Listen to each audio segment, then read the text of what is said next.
সম্মানিত সুধী, উত্তর জনপদের প্রাচীন ঐতিহ্য ও সুদীর্ঘ ইতিহাসের খানিকটা কেন্দ্রবিন্দু বলা যায় আমাদের আজকের এই আত্রাই। আর এই আত্রাইতে শতাব্দী ধরে দাঁড়িয়ে আছে একটা রেলওয়ে স্টেশন, যাকে লোকে বলে পুরানো রেলওয়ে স্টেশন। আর পুরানো এই রেলওয়ে স্টেশনেই 1971 সালে হানাদার বাহিনী আত্রাইয়ের শ্রেষ্ঠ সন্তানদের নির্মমভাবে হত্যা করেছিল। আমরা এখন যেখানে দাঁড়িয়ে আছি সেটি হলো অত্যন্ত মর্মফসী ও বেদনাবিধুর একটি জায়গা, যদিও বা এই জায়গাটি একসময় তৃষ্ণার্ত মানুষের তৃষ্ণা নিবারণের জায়গা ছিল। বর্তমানে বধ্যভূমি।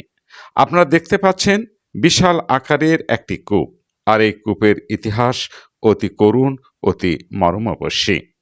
1971-এ পাক হানাদার বাহিনী আত্রাইয়ের বিভিন্ন সেক্টর বা গ্রাম থেকে আত্রাই সূর্য সন্তানদের ধরে নিয়ে এসে নির্মমভাবে হত্যা করে এই কূপের ভিতরেই ফেলত।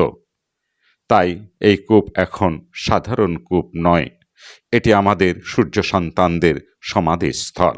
তাই তো আমরা প্রতি বছর ছুটে আসি হৃদয় নিংড়ন শ্রদ্ধা জানাতে একান্তভাবে।